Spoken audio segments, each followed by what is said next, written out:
சாப்பாட்டு ஒரு டிப்ஸ் எங்கள் நேர்களுக்கு சொல்கிறேன். சொல்லுங்க. ஒரு பிளேட் எடுத்துங்க. பாதி பிளேட் வந்து உங்களுக்கு அது காய்கறி பழங்கள் மட்டும்தான் இருக்கும்.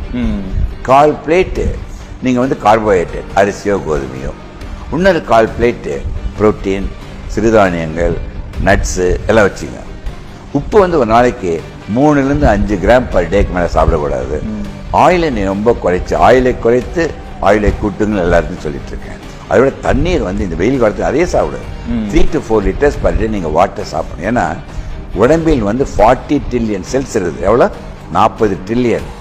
ஒவ்வொரு செல்லும் சரி உடம்பிலும் சரி 75% உடம்பு வந்து நீர் தான் இருக்குது, தண்ணீர்.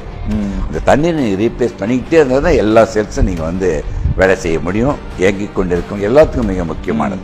சில பேர் ஹைட்ரேஷன் தெரப்பி 15 லிட்டர் 20 லிட்டர்லாம் குடிக்கிறது தவறு, அது தேவையில்லை, கெடுதல் உடம்பு. ஸோ இன்றியமையாதது வந்து குடிக்கின்ற தண்ணீர் முக்கியமாக சொல்கிறேன் பாருங்களேன்.